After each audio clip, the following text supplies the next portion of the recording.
Welcome to the Smite Super Regionals. This is going to be one for the ages. It's all come down to this. I'm just doing my best of the promo video. That was pretty good. That was not bad, right? The last day, we're in our final form here. This is. And look at this. Totally, if you wanted the Tier 5 skin, we talked about Heebie Chibi Hades. This is it right here. It transforms every single day, gets manlier and manlier and sexier. I'm sure you're going to want to play that in solo lane. Totally had success. That's why he's even here on the desk. Taco as well joining me. How you doing, Taco? Feeling pretty good. I'm missing a little bit of a gold chain, a V-neck, and a hairy chest, but I think I'll still be able to make it through One today. day. You might be better that way. I don't know. I'm Without working that on stuff, it. That might work. I don't know. Someday. We'll see. We got a great day ahead. It is going to be an epic one. My name is Rain Day, of course, and thank you so much for joining and hanging with us here on the analyst desk. We've got so many good things coming up. But, of course, the Smite World Championships, that is where you want to be because the tickets are running out, and they're running out fast. I'm talking almost done. So you want to make sure that you go ahead and get yourself a ticket with the code REGIONALS. That'll give you 25% off. Now, you know what?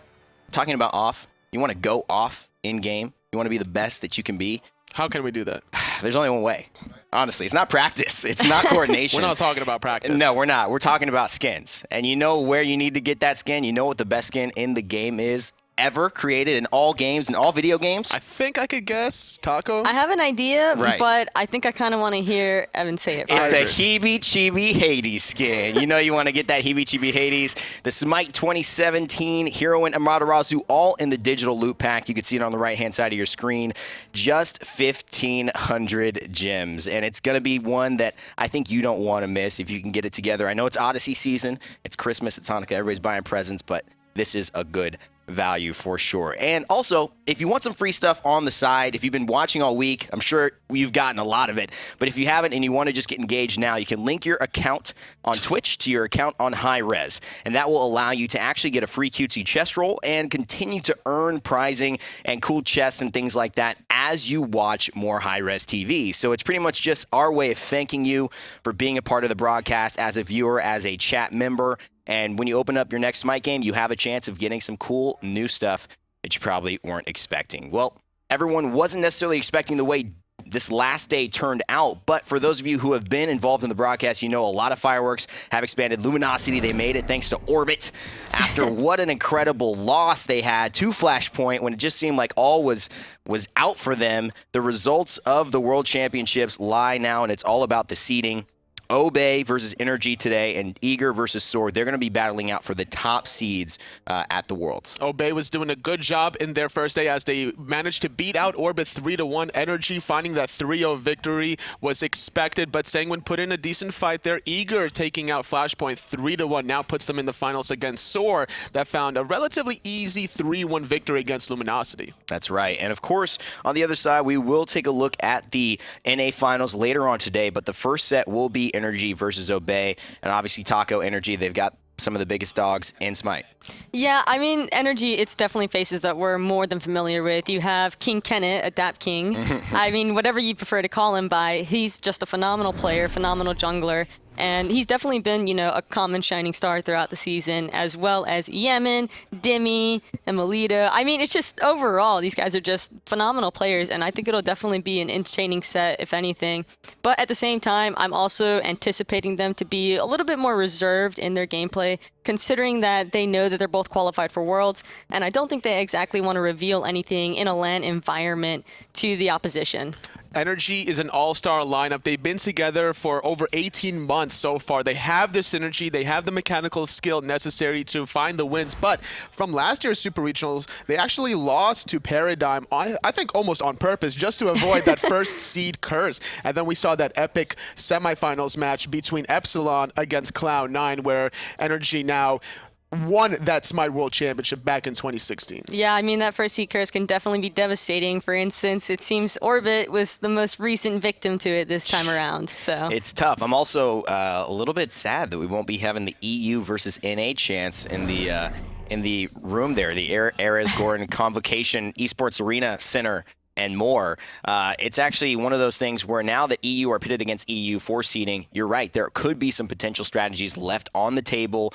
But again, seeding could play a big difference. When you get to Worlds, you never know how things are going to pan out. You don't know what's going to happen on the NA side of things. And of course, it's like, do you want to necessarily leave things reserved when this could, unbeknownst to you, make a big difference, whether you come in third, fourth, second? That's a lot of money on the line. Absolutely, and you definitely want to have the easiest road while you're at Worlds. You want to be able to find the victories now and don't hold anything back at this point, even against Obey. Obey did a good job against Orbit, and I expect Obey now to find their strut against NRG, because before they didn't really find the wins against Orbit, but they managed to turn it around, so I expect a really epic set here. Yeah, Obey was definitely one of those teams where they were consistent, but also inconsistent at the same time as far as securing wins off of these highly regarded teams such as Orbit and NRG, but it seems like they've really found their stride at this line, especially after their 3-1 victory over Orbit, and I think that that's given them a lot of confidence together as a team.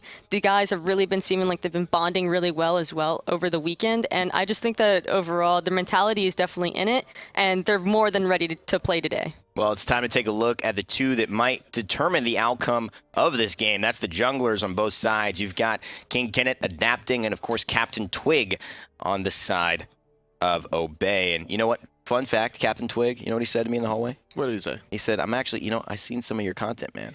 Oh, yeah? Yeah, but guess what? It was my Paladin's fanboyed content. you? It was my Paladin's content, Oh, though. wow, you got a Smite pro. It's a fanboy. Yeah, I know. It wasn't for Smite. He's like, I Gotta don't need have the those backup beginner plan. guys, dude. But, the Paladin stuff, that's funny. So, CaptainTwig and adapting, they're going to be going back at each other. CaptainTwig, one of those players that I think has been regarded as, one of the most, I think, successful when you look at where he's been, what he's done, and consistent Smite pros in the league. Definitely has been able to switch his style as well and be able to perform very well, and also adapting has been able to perform very well throughout his career, finding easy setups for Yammyn as well. This is his style. He'll be very aggressive and look for the plays, trying to set up his mid laner. Yeah, that KDA is also pretty intimidating when you think about it. 6.2, he is top of the charts right there.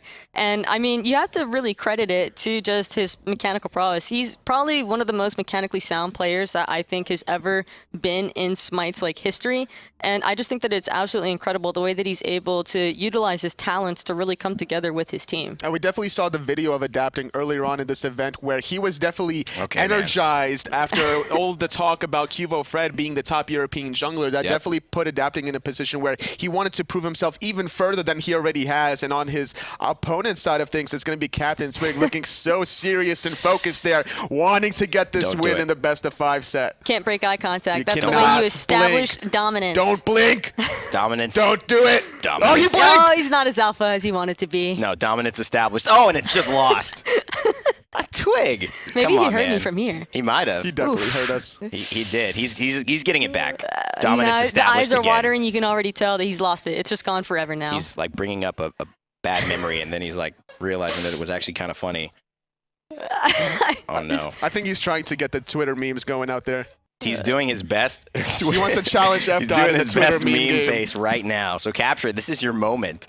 CaptainTwig in the jungle. I think it's good to discuss that these teams are feeling excited that they're going to Worlds, but also moving past that, they're feeling relaxed. And I think that comes in, you could speak about that more. That has a big impact in how you play. It's very refreshing to see how jovial these players are feeling at this point in time, because like you mentioned, they did qualify to Worlds. There's a little bit on the line here to be able to get an easier path at Worlds, but at the same time, these players are more relaxed, so they want to be able to use this kind of going into the beginning of the game, and they're not as stressed out, so they're not really worried about too many issues going against each other. Yeah, at the same time, though, neither of these teams, I think, really wants to make it all too easy for the opposition to go ahead and secure some wins. I mean, like Randy's mentioned, there's definitely still a lot on the line here, so they're both going to be looking to try and come out victorious from here, and you can tell just by looking at the bans. A couple of target bans coming through, they want to go ahead and take the Ao Kuang away from adapting. There's zero reason to leave him open with such a jungler that has so much carry potential. And then at the same time, we also have the Neath bans coming out. They clearly don't want to leave NRG with the option to have this as a flex pick, because it's something that we've definitely seen Yammyn and emilitoo capable of playing.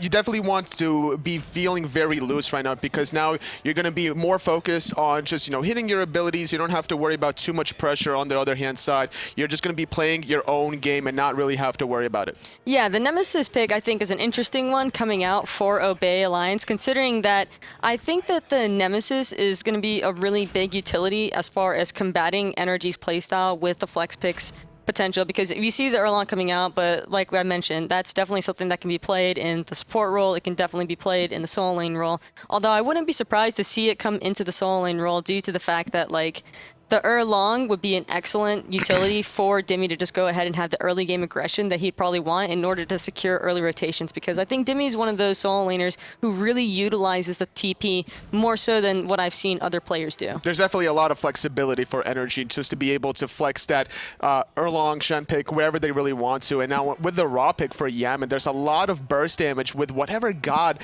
that Adapting really wants to go for. He honestly, so he had a lot of success with Naja and Fafnir back at SWC 2016, but we haven't really seen it much since that point in time. So we could see him potentially bring it back just to see if he's comfortable with it heading at Worlds. Yeah, Fafnir I think would also be an interesting pick here for him as well, due to the fact that the Brutalize would be able to stick to that Vulcan. I know that Vulcan's meatball can definitely be annoying for players to try and deal with.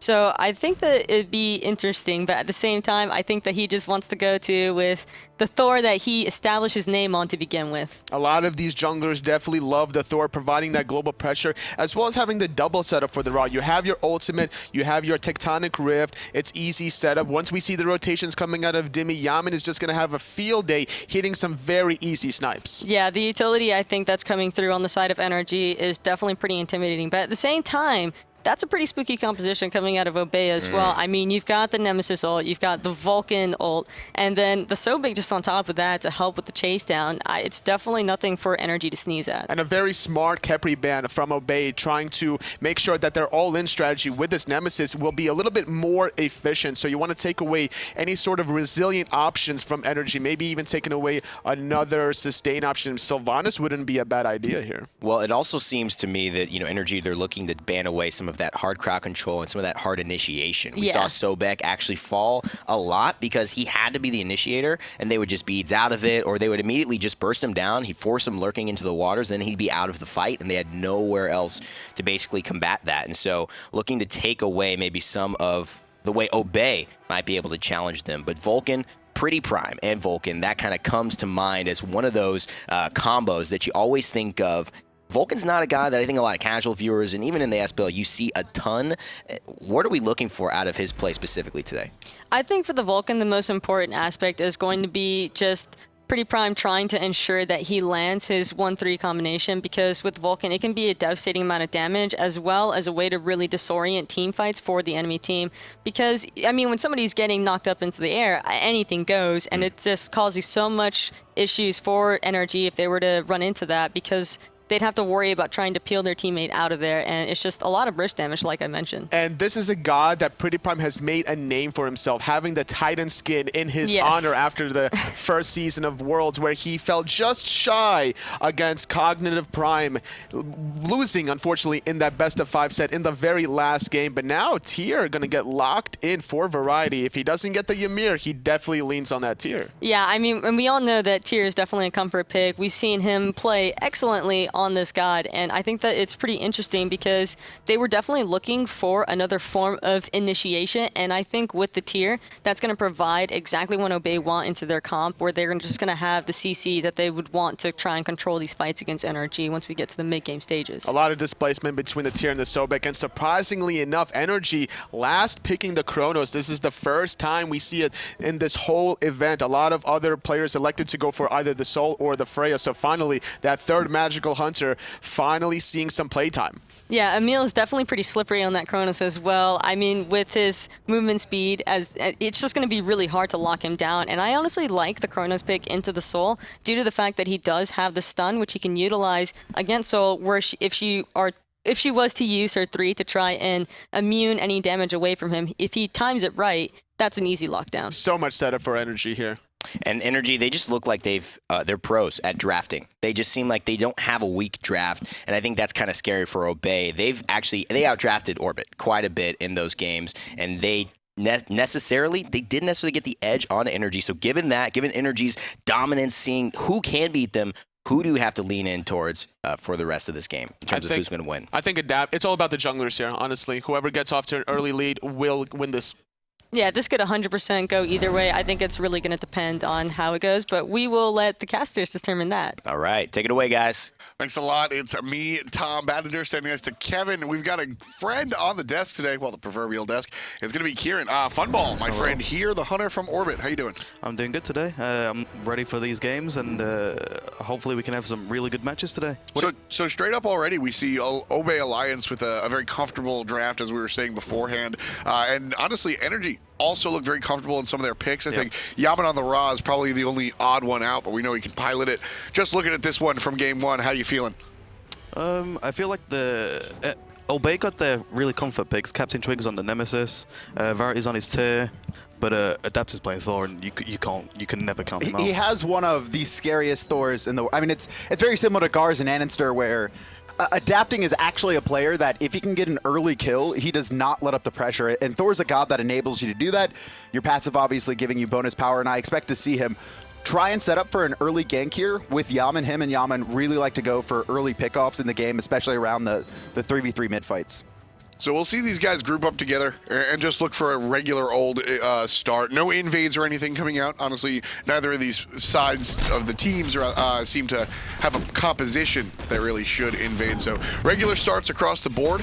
Do you expect anything out of the ordinary, Adonis, today as far as these teams are concerned? No, I mean, I think it's a lot of comfortable picks. We actually haven't seen Yammyn on Raw that much. I'm trying to recall the last time. When's the last time he's really played it?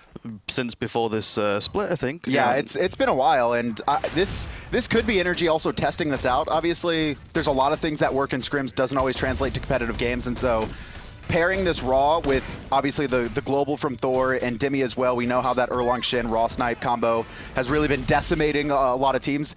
It's going to give them insight on if they can play this at a high level. When it comes down to it, I mean, Ra is just a super powered Neath, right? Bunch of lines that go directly straight, so he can play the hell out of Neath. We'll see if it works on the Ra. I really have. It's funny, you know, Yammyn is probably one of a very small collection of players that if he plays any god, I just am not concerned. I think, yeah, I mean, Yammyn is the rock of this team. Adapting's always been known as the best player in the world or one of, but Yammyn kind of silently enables Adapting to have that title. I mean, Yammyn does not miss, and that's what every pro will claim. Yammyn is one of the hardest people to play against because you can never really juke his abilities. He's always on point. Yeah, and that's why he got the MVP for Worlds. Whenever I play against Yammyn, his mechanics are always, oh, those beads though. Pretty Not sure about that one. So he's just trying to make some What noise. was the thought process on that one there? I don't know what to say about that one. That's unfortunate, and I believe Yammyn was in the lane too, so he noticed that happening. That's the real problem. And that's the worst part is it's not just that his purification on cooldown, it's that I'm pretty sure NRG are aware of it, and you have to expect Adapting to try and set up a gank here once he hits level 5. Same with Yammyn. Can we actually see really close? I think 3 creeps here will push them to 5. So everybody's going to hit 5, and then, like Kevin said, the game will probably explode here. Yammyn, as we were talking about, is really the rock on this team. He's the superstar role player, right? He's just always consistent. You're never going to have a sort of fallback in that mid lane. Across the way for Obey, this season, that's been Variety, pretty much. We really haven't seen Variety have a poor game. He's been the guy almost every single time. Adapting is looking for a kill right now. You could see him get spotted out on his back against CaptainTwig. I think he wanted to back and finish off his boots 3, but then he's just hanging around these right-hand Harpies, just trying to bait Prime into pushing up at all, because if Prime gets dunked on by Thor right now, there's absolutely no way he survives. Well, Adapting just going to use the ultimate this time around. So he ults the Gremlins. Really, he was probably ulting to get vision of where the 2 side lanes were and how big the rotation for the Gremlins was going to be. Yeah, and I think he just wanted to back as well soon, you know, for those boots, and he was going to try and look for the gank if he didn't get the creeps and the fire giant, but it looks like he's just going to recall and, you know, get those warrior tabby and look for another gank somewhere else. But both teams are actually playing this very, very safe and passively. We see this so much in game 1s, especially on like very important sets. Everyone isn't really trying to how can we win, it's more how can we not mess up. I think that's one of the most important keys for Obey as well, because NRG very rarely mess up. when you beat that team, you have to earn it. Like, all your players need to be playing at such an incredibly high level. Yeah. One of the things that I've noticed is that when you do jump it and just cannonball right into game number 1, it doesn't really work out right now. Dimi's going to be controlled. 2 players over here. Great gang coming out of the jungler, but there's a big heal coming out after the ultimate. And Dimi's going to be fine underneath the tower. Adapting shows his face just so Obey doesn't dive, and no big deal. Really nice timing actually coming out of that one. I think they, PANDALIKE. NRG actually had no idea PANDALIKE was behind them, I think. Just trying to contest the mid-harpies, and he's going to be able to back away. But I do like the attempted gank from Twig because they knew that the cooldown from Thor's ultimate was still a little bit away. Obviously, it's not up yet, and still not secured. PANDALIKE in trouble a little bit. I don't really know if they're going to full commit because a little bit Adapting's too close to diving the left, tower. I think. Yeah, oh, he's going to come straight down, and it's going to be first blood. Ataraxia answers back somehow, though, with the last shot of the Stellar Burst. That soul play is really for lane pressure, but when it comes down to it, you can certainly utilize it to really work out and find a kill. Yeah, the thing is with the Chronos and the Soul matchup, Soul will generally push the waves in like level 4, level 5, level 6, level 7. But once Chronos starts getting his Winged Wand and Doom Orb, I'm assuming that's what he's going to go, because it's emilitoo. And it's the standard build for Chronos right now. And yeah, that was a really nice play. Was that an okay trade by Ataraxia? Obviously, he got killed for first blood. It went over to Adapting though, and he killed his lane opponent. Is that a positive thing for him, or is that about neutral? No, it's definitely good. He was going to die anyway, and you know, getting a return kill before he dies is really nice. So that's well played to him. Dimi and Variety over here, they're just going to bang it out the entire game. These guys, these guys never really want to let go. You're always going to see them kind of battle it out. It's funny when I see Variety on the tier versus Dimi. That used to be Dimi's god, right? Dimi's certainly still a very good tier, but I think Variety is kind of taking the spotlight away from him as far as tier play is concerned. Yeah, and especially in that solo lane matchup with Tyr and Erlang. Erlang is going to have the pressure compared to the Tyr, but later on in the game, once Tyr get his cleave to level max rank, he should be able to sustain the lane. And yeah, I mean, right, and really Variety is fine with this. All of Obey plays pretty safe. Twig just looking for a gank, but not going to go through. But Obey really like holding out for late game team fights more than anything. I think that's what they excel at the most. And it's a gank and a counter gank actually on the right-hand side already. Yeah, Adapting's not waiting for a late game team. Anything beautiful. Reed just spots down Variety. He's going to get slowed down. He's going to use the Purification to get away from one of them, but the Sobek slow still there. Pluck comes up, and the young man is going to be in trouble. Oh, that Adapting, trying to stay on the outside, finds the teleport and goes around the team fight. PANDALIKE very low as well, trying to run away. Dimi answers it overall, a 2-for-0 coming out for NRG. Just super well played. I mean, Adapting, I don't think he could have played it better. He finds Variety, forces the ult with Berserker's Barrage, and just as he's landing down where he knows he doesn't have a chance to actually juke out, hits him with the hammer, pops the Purification as well once Twig rotates in. I mean, I don't see how he could actually have played that better. That was a really, really fun sequence to just sort of watch him, and that's what we talk about when we see Adapting. Why is he so consistently good? I mean, there it is. When you play against Adapting, is there a different feel versus some of the other junglers? Yeah, we have to turn it up. We got to be careful. We always have to call if he's there. Is he in left lane? Is he in right lane? Is he in the jungle? Where is he? How can we prevent him from getting so far ahead? Because Adapting's a really good farmer. He can just by himself. Very rarely will you see him win the game by himself. NRG's a complete team, very much so, but by himself he can sort of at least set the pace of the game and set the tone, right? Sometimes you can feel immediately off of a strong double tap or a nice look at the solo lane that Adapting just sort of has control of the game, and then you look up and it's a tie game in 3 minutes. You go, why do I feel so much pressure? Well, the issue here is it's not a tie game and it's 7 minutes in, but Obey are doing a good job of hanging on. Again, Adapting and Twig both on this right-hand side.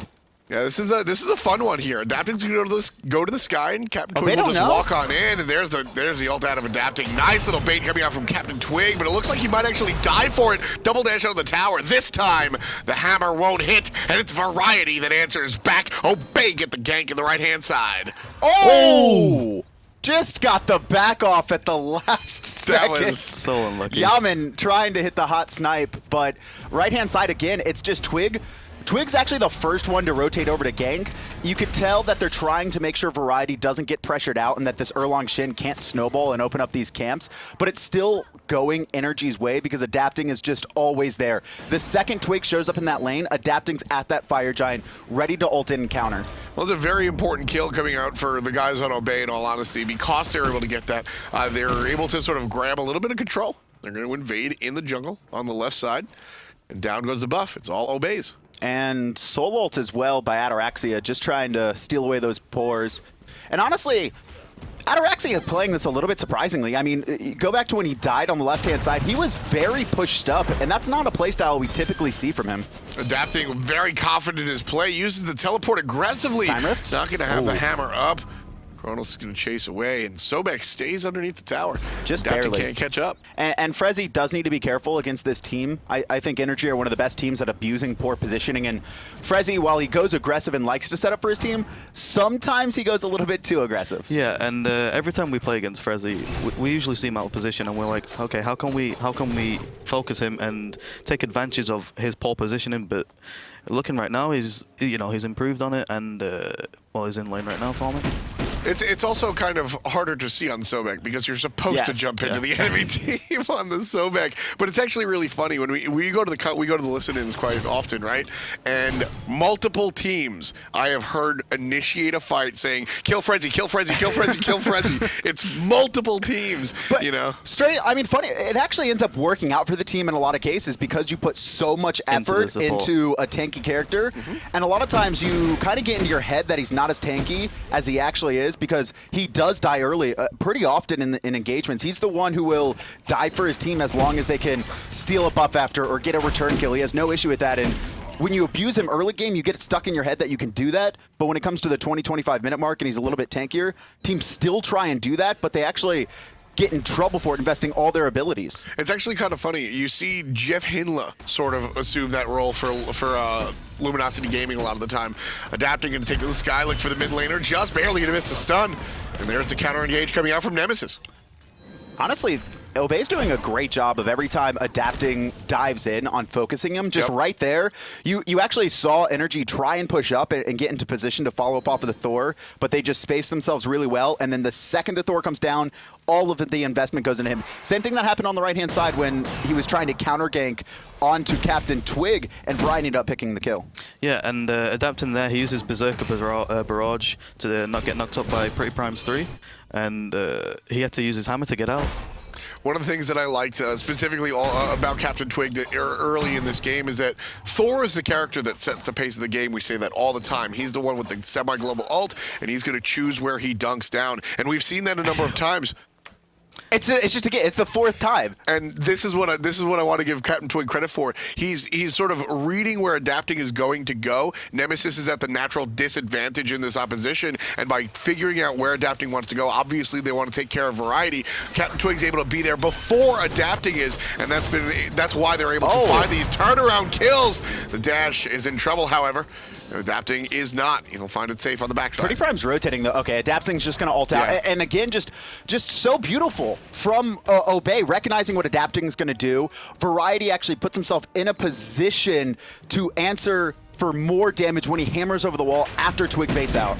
Yeah, it's a lot of fun watching CaptainTwig really just sort of read this one. Why are they putting so much pressure on the soul lane in this matchup? I mean, we've seen people target the soul lane, but for both junglers to do that this much, that's really not normal. I think Twig knows that Adapting wants to focus Variety because Erlang Shen in this matchup has such a good, he has pressure. His one is like a Fatalis. He's just a lane bully, and Twig is trying to keep Variety in the game.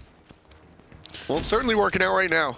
Variety is nice and even with Dimi, and it's no real big lead as far as the gold is concerned either. You can take a look at the net worth, and both players very, very close to each other. About 400 gold, and that's to be expected. Dimi, well, that's bigger than I actually thought it was. Dimi got a kill, but obviously it's Erlang Shen's pressure, and it's been just made a little bit awkward with both junglers rotating over so much. I mean, they've both been splitting the waves, also sometimes backing at different times, and it's just this weird thing where you have to figure out how to react to a dynamic playstyle that you normally don't see. Very similar to Luminosity and kind of the early invades they got into at level 1, where they ended up getting in trouble because they didn't adapt to this unique thing that rarely happens in games. I mean, that's how Eager has been able to win a lot of their games, just by bringing something different to the table, and the other team saying, well, we're just not equipped to really deal with this. What's the first thing? I feel like there's got to be a sort of checklist coming down the line when you're greeted with something out of the ordinary. PANDALIKE just surrounded.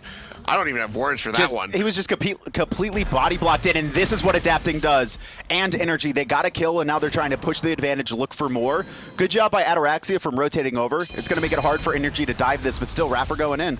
Yeah, Adapting's going to wall out his support. He doesn't want him to go that deep. Has blink. emilitoo gets knocked up. Problems to the Chronos. But Obey doesn't go as deep.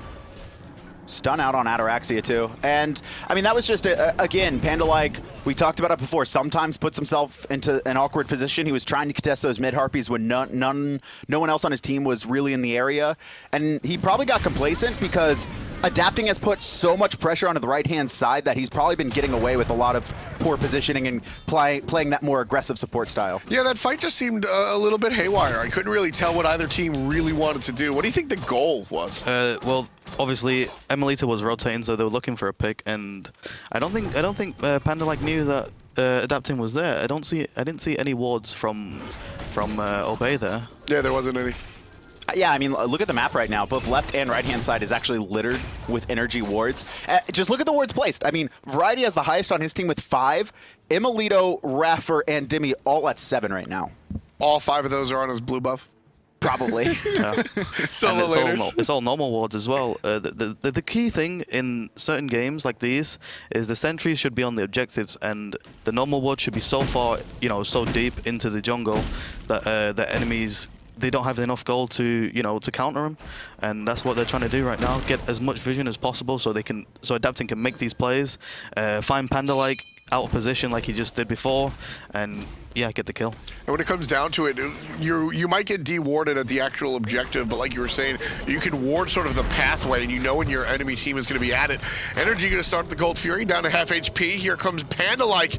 And he's going to pop Lurking in the water, so NRG back off. There's a nice little pluck coming out of Panda, and he's just trying to get away. iRaffer jumps on in. NRG gets electric. Yammyn with the kill, and down comes Adapting. Everybody surrounded, but Ataraxia answers back. And right now, Adapting has to get out. Dimi left alone 1v4 right now, still standing strong, but flung back into the rest of NRG. Just going to turtle out for now as Variety zones out the rest of NRG. And it seems like both teams want to disengage this right now. So, how are you feeling about Yammyn's Raw, Adonis? Hey, I don't even know why it was a question whether he could play it on a high level or not. Setup. Yammyn's just insane, crazy. man. Like, how am I supposed to...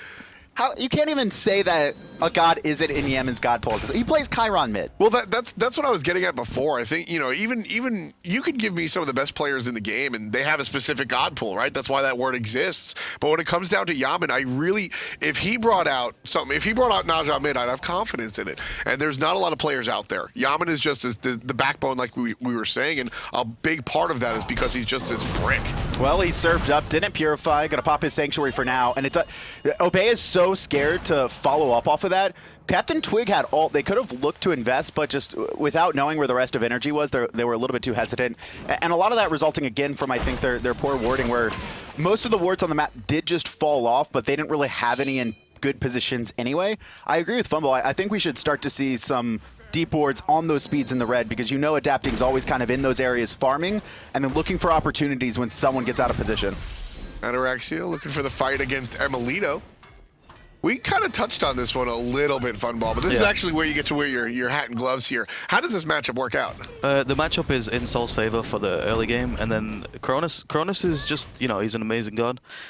His mid game is better once he gets Winged Wand, and I assume he beats Aegis. Yeah, he did. And he has the Winged Wand and he has the Pythax. The reason he went Pythax is because Pythax has so much life steal and sustain against the Soul matchup, and yeah, Ataraxia just has no sustain aside from his HP and his one. Yeah, when you're swinging as Chronos on that fourth quadrant with the basic attacks, that lifesteal actually matters. It's interesting. So magical lifesteal actually gets slapped in the face with a coefficient. It's 33% as effective as regular lifesteal because all magical abilities are AoE based until you activate basic attacks, and that's why you see characters like Chronos and Freya work out So really well well with the lifesteal. And I mean, Ataraxia typically known as a passive player, but I think he's done a good job of putting pressure onto emilitoo. Like, we actually have seen him pushed up. Yeah. And it doesn't matter what the matchup is. Even if he has a positive matchup, Ataraxia of old is just, I'm farming.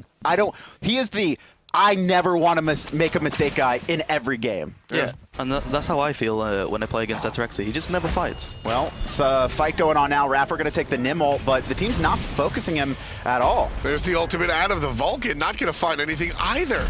Very sloppy. Adapting's going to come down surrounded by himself, and the rest of the players are going to come around from the right-hand side. PrettyPriMe completely controlled. Wall into the stun, into the taunt, into the laser beam. Yammyn kills the mid laner. And he lines up 3 more with just the regular beam, and it's trouble for Obey. They have to get out, but Adapting's going to teleport to his hammer. Dimi's here as well, helping pick up PANDALIKE, and Obey are on their back foot. They're not going to be able to stop this Gold Fury, or if they do, it's going to be incredibly risky. Yeah, Variety's going to stick around as he should. He's a tanky solo laner. You can't walk away and let them have it. Variety's going to walk around and push somebody around. He's not actually going to go on the actual objective.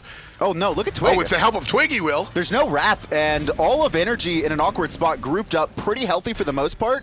But they do need to be careful, because there's Variety, blink forward, looking for Adapting, finds him. And he's going to get surrounded this time around, but he's going to fall back to the help of the Hunter. Ataraxia gets hit in the face with Yammyn's nonsense, and Dimi's on the chase. This is going to be a dead soul, just waiting for her to come out of that form. Dimi actually getting hit from that Gold Fury, but here comes the Raw and why he's so powerful. If you can win a fight just barely and just heal everyone up, you can just keep pushing forward, looking for more objectives. But they're a little bit worried, obviously. Variety's still level 18, and just his displacement's been a little bit too much to deal with for them.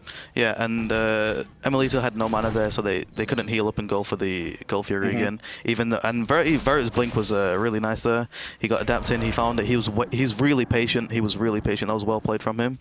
And Yammyn's Celestial Beam, oh my god, that was insane. It hit 4. Yeah, it hit 4. It's his ult connected, and then the beam, just like the normal Celestial Beam, hits 4 as well. And I think that was the nail in the coffin where Obey aren't really going to win this fight. Yeah, I mean, it's so slow moving, and very rarely do you get to see it have a huge team fight impact. Usually somebody gets clipped on it when they're walking around like some piece of wall, right? That's when you get clipped by the Celestial Beam, but able to line those players up right in the bowling alley. A lot of fun for Yammyn here. Honestly, both teams work really well in those small corridor fights as well. Sometimes you'll see teams want to take more fights in open areas like the Gold Fury pit or in lane, but because of just slice and dice being so wide, PrettyPriMe, obviously, all his abilities are going to hit multiple people if they're lined up. And then Soul is really the one that excels in small areas with the Stellar Burst, but both of them want to take those type of fights, and sometimes it's just going to come down to who gets that big ultimate off, whether it's Yammyn or whether it's PrettyPriMe. It's not even just a Stellar Burst. I mean, Supernova in the jungle can be so powerful. Yeah, it can hit multiple targets, and it just it does so much damage. It's insane. And it sounds like you're crying right now. It's just so much damage. It does way too much damage. Well, iRaffer's going to do a little bit while Yammyn does a lot of it. CaptainTwig gets taken down to about 40%. emilitoo on the chase. Time Rift is going to be a little bit short. So NRG turn their sights around. That's that. Nice little exit from Obey. But the thing is that Obey took so much poke and NRG know it, so they're going to be able to start this Gold Fury up.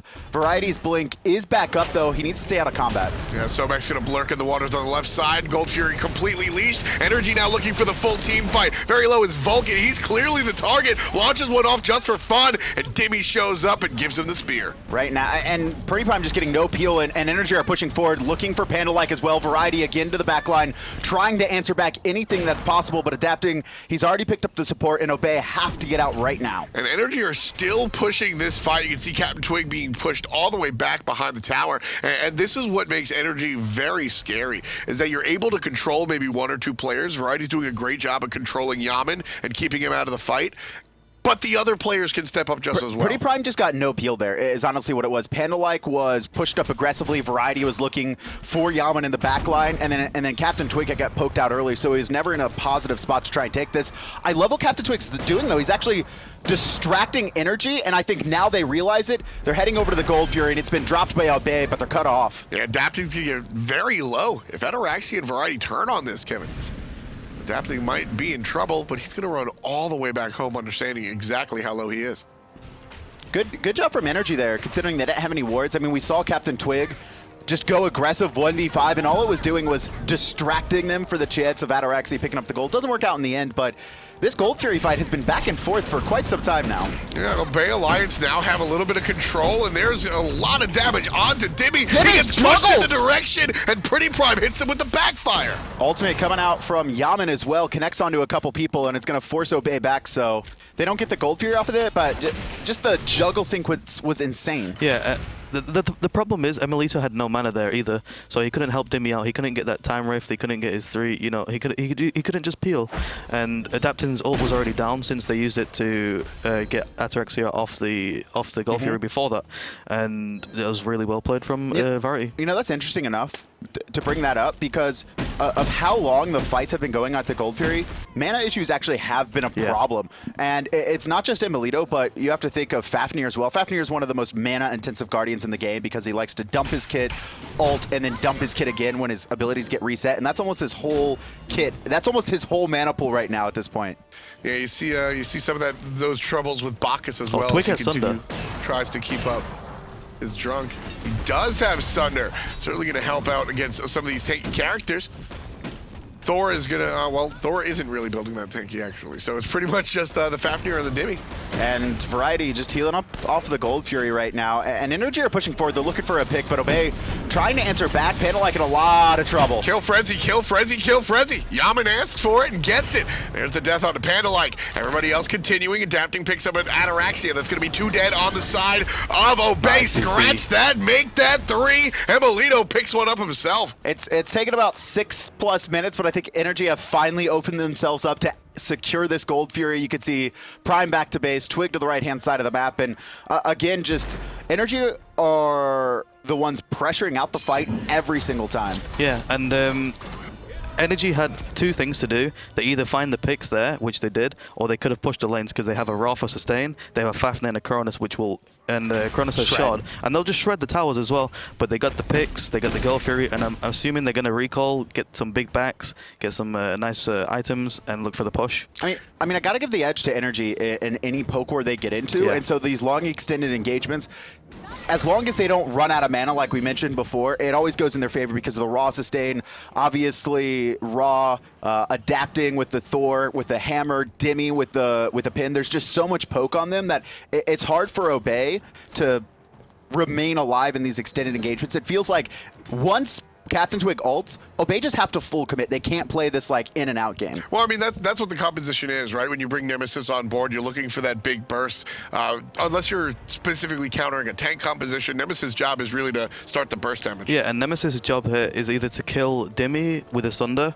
The Sunder will give him some more penetration on top of his ultimate, or is either kill the Ra and keep the sustain off their team. The problem is when you play with a Ra as well, you actually forget about the mana issues, and then you're like, hang on a second, we have heals but we don't have mana, so we need to go back and recall.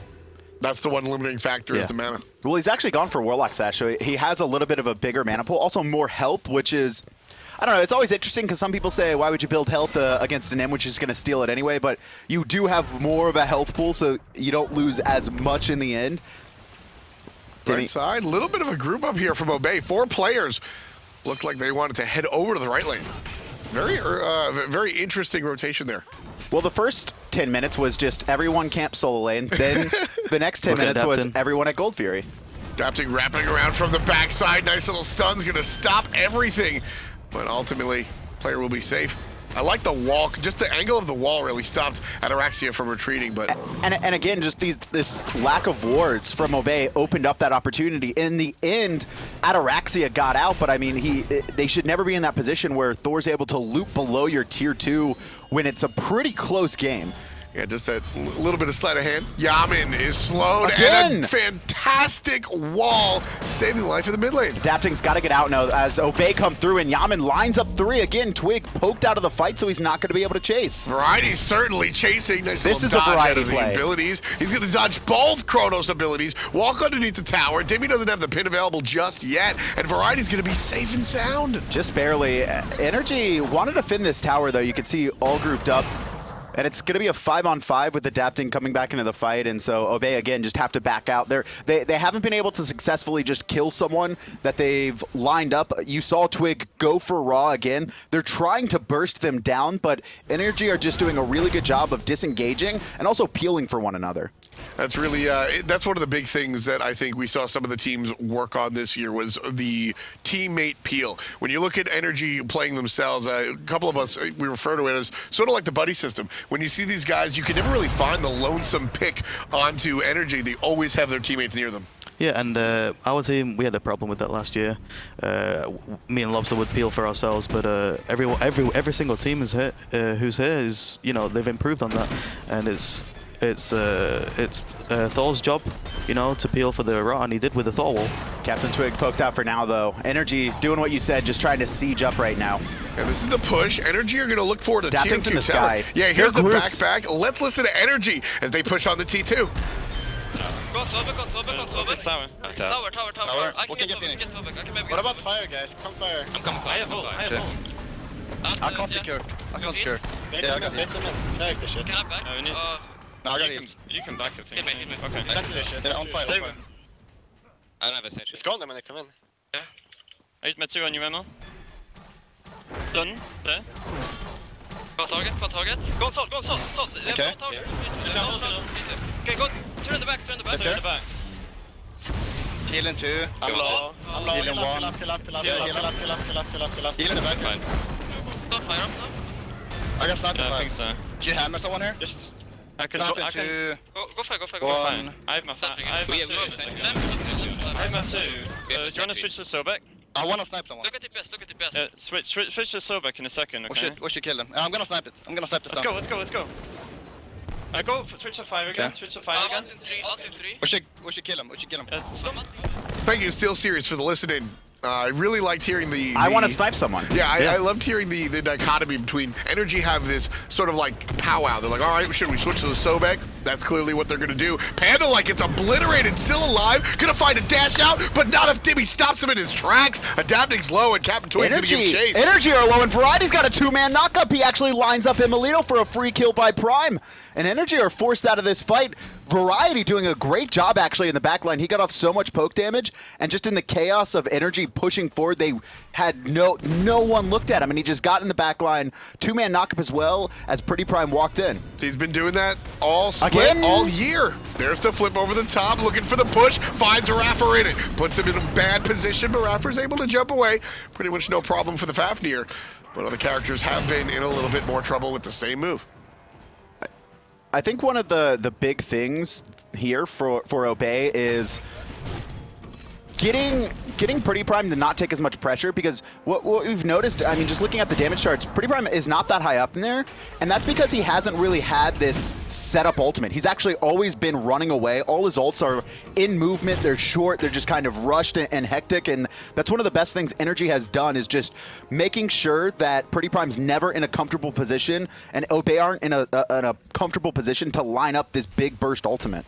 Well, NRG just hasn't really stopped putting the pressure out the entire game. No, and the problem was that NRG used too much on Frezzy, on PANDALIKE, and like we said before, they just used too much on him, and then Obey, Variety got the tier, you know, he got the juggle, and it was 3 kills. It's the same thing every time.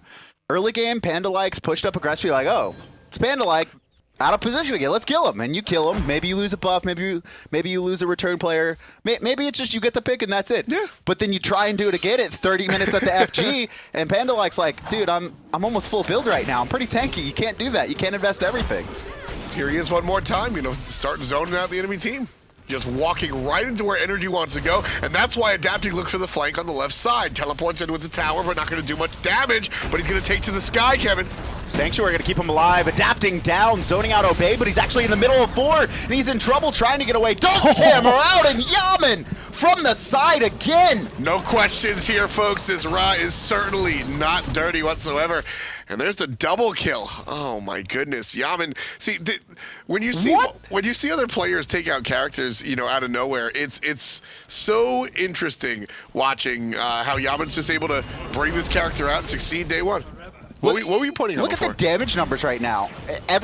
All 10 players are within 3,000. Yeah, so we'll take a look at this mid lane here. That's the tier 2 tower. Pushing forward is going to be NRG. Looking towards the Phoenix. All the strength in the world thanks to that Ra. This Ra by itself just changes composition, just changes the way you can play the game. It just allows you to do so many things that you're not allowed to do otherwise. Yeah, Yammyn changed that fight with a three-man snipe. That was insane. And well, Chronos here just shredding the Phoenixes. And again, he just ults PrettyPriMe, not even looking for the kill, just to force him out of this fight. They're still sieging up, and the second Phoenix is down, adapting in an awkward spot, but still has Sanctuary, and so Ataraxia is not going to be able to finish him off. Yeah, it's a really big point that you made about just pushing out the Vulcan. Yeah, and Prime's damage is 13k. He's nowhere near. Oh, he's Twig's nowhere getting near. baited. Oh no, adapting actually going down on Ataraxia instead. Good peel from PANDALIKE, and he's gonna get picked up. Really greedy play from adapting. Yeah, not gonna work out that time, however. So great play coming out from PANDALIKE there, able to really distract it. And you know, I love how NRG, excuse me, have kept down the Vulcan. You mentioned how low the damage is. A lot of times that's a knock at the player, right? Your damage is low because you're not rotating correctly or you're just missing your stuff. But the problem is PrettyPriMe just hasn't been able to be in a position to do that. This is really risky, and I think Obey are going to regret this. Dimi pushed off to the side, still 5 members strong for Obey though. Gonna keep it going. Now there's a little bit of leash. Variety by himself here, pushing iRaffer into the wall. And see, that's just where again. you can punish it. Well, that's where you can punish it. Tier Fearless is gonna also control him, and that's gonna allow some shots to come through. Ataraxia a little bit low, and again, just chasing players with these Ra abilities. emilitoo, though, just way overextended, does get punished. Now Raffer in trouble. His jump is down, and PANDALIKE's trying to line up the charge prey. Still on cooldown, though, and the fire waves are going to make sure Obey has to go back to base and defend. Yeah, that mid lane just going to be controlled by the minions. So 35 minutes in, NRG Esports leading this one 17-8, as well as almost 10,000 gold. I feel like NRG are trying to force this too hard. Just adapting there on the Phoenix, then emilitoo diving in 1v3 into that speed buff without the rest of his team. The thing is, they got the 2 Phoenixes though, and Obey tried to capitalize on that, but the problem is when your Phoenix is down and the fire minions are coming in, you need to defend that Titan, and that's the main issue. And NRG just still have the edge in this game. Is this a game, do you think, that Obey can try and stall out on just because they're so late into their builds? Can they give up a Fire Giant and just focus on defending and taking a 5v5 underneath? They could, but Chronos is full build now, and he's building. He went Thoth last item, which is, I think it's fine. The late game damage, you know, is really nice. Over a Soul Reaver? Yeah. I'm not a fan of the Soul Reaver on Chronos because he's an auto attack based god, and his time rift and his one, it's not worth it, I think. Yeah, Chronos really hits his... Chronos is a true mage in the mid game, right? Once he has the 3 items with the penetration shard, that's when you see his spells really swing. Fire Giant, though, surrounded by NRG. Variety pinned in place, pushed up by himself, but he's pretty tanky right now. And actually gets the counter ward. 1v4, no fear, but he took so much damage, and you can see NRG trying to push forward with that, and they're just going to heal up Raffer with this Ra. And again, there it is. No other character does what Ra does. Oh my word. What's that? 31,000 healing from Yammyn right now. That's 28k damage.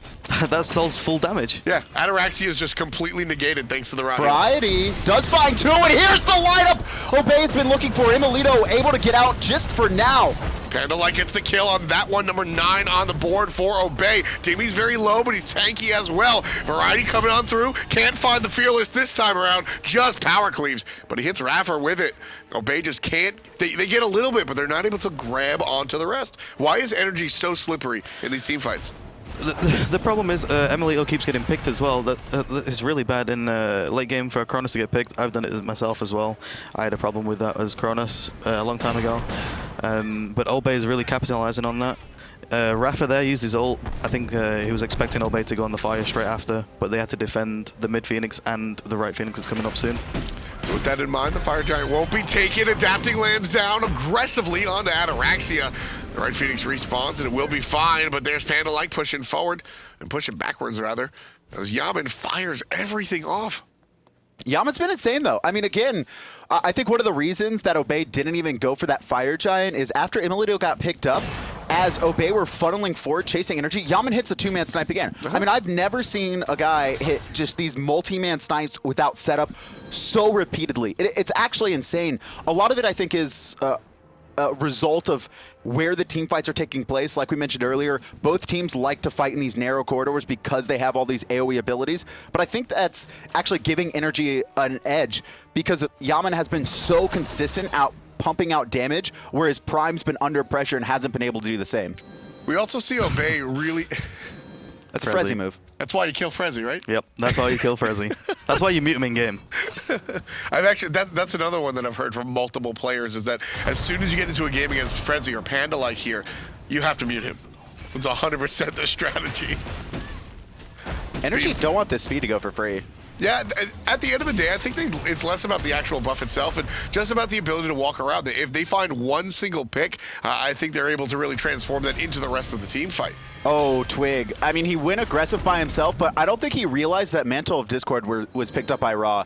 I mean, if he's investing that ultimate, he's got to be aware of that, and he doesn't have purification, and so he's going to get stunned by that every single time. Twig actually can't... I love this Mantle of Discord pickup, because without purification, Twig can't go on to Yammyn anymore. He's going to get stunned out because he's going to be in melee range. Yeah, that Sunder is interesting. Like I said, it's usually picked to sort of counteract the tanky... Oh, no, excuse me, he does have purification. I thought that was Sanctuary. The tankier characters. Why do we see the Sunder come out on the Thor this game? Or, excuse me, on the Nemesis? Twig always builds it on Nemesis. When Nemesis got nerfed, her ult got nerfed, the Sunder helped, you know, put Nemesis's ult back to how it was before, and he's trying to melt either Ra. He's focusing Ra in these team fights. He's going to try and focus either Ra or Fafnir after the Fafnir ult. Middle Phoenix respawned, and NRG just trying to siege it. They do get it, and Salt wasted very early. Yeah, I mean, the Supernova is an interesting ability because we talked about the positives of it, right? When you're in a corridor and you're able to just throw it down and paint everything, it knocks a couple of players up. But really, if you're just in the lane, it's easy to manipulate. It's easy to get out of right there. Variety tried to get out of jail himself. Ultimate out of PrettyPriMe, just not going to happen. emilitoo does get the rewind off, and Twig has been chasing Yammyn for 15 seconds right now. It's a 2v4. All of NRG went back to Peel, but yeah, they've left Dimi alone, and he's going to get out that stun, actually saving CaptainTwig as he doesn't walk into the beam, but he manages to rotate out. It's a 1-for-1 for now. emilitoo on the Chronos, 3, 4, and 12 right now. Still not ready to let it go. There's the dance. Oh my god.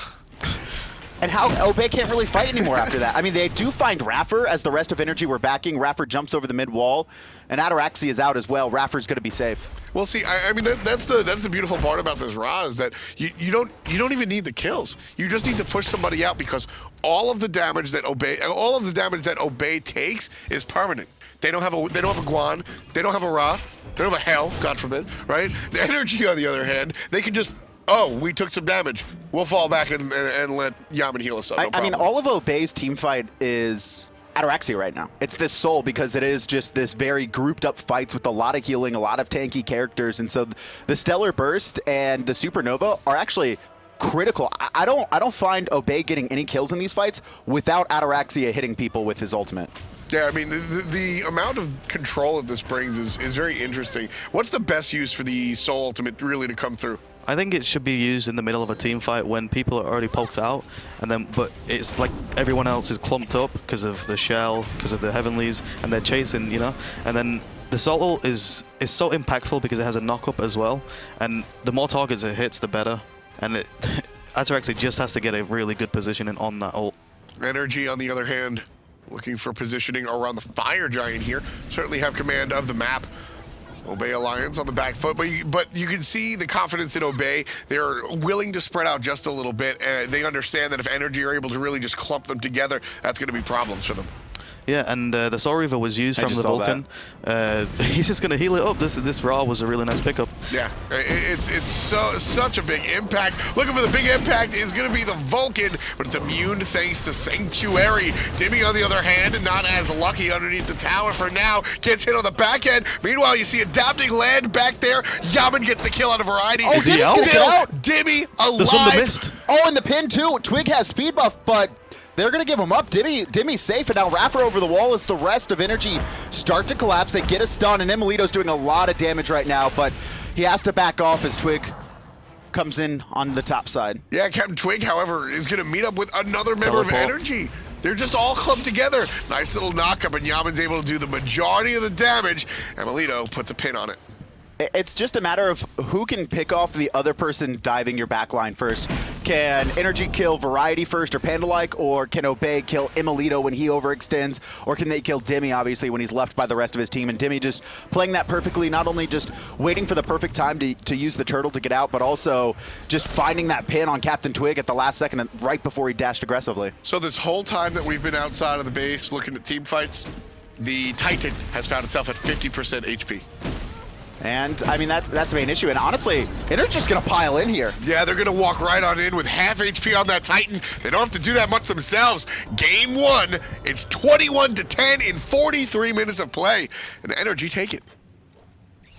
I feel like that could have gone either way, though. I mean, Obey looked really good throughout the game. I think the most notable thing is how much pressure NRG were putting out throughout the match on his soul lane. CaptainTwig did a really good job of matching that, as well as even when they got behind, it didn't seem like they just gave up. You do see a lot of teams, especially against the likes of NRG, bleed to death, where it's like, we can't, Adapting's invading, all right, we're gonna let him, oh, he's doing it again, we're gonna let him, and it gets snowballed out of control. That was not Obey lying down. That was Obey going toe-to-toe with them. And I think it just came down to that raw pick in the end more than anything that dictated the way this game went. I mean, you can just play the game so much differently when you have it.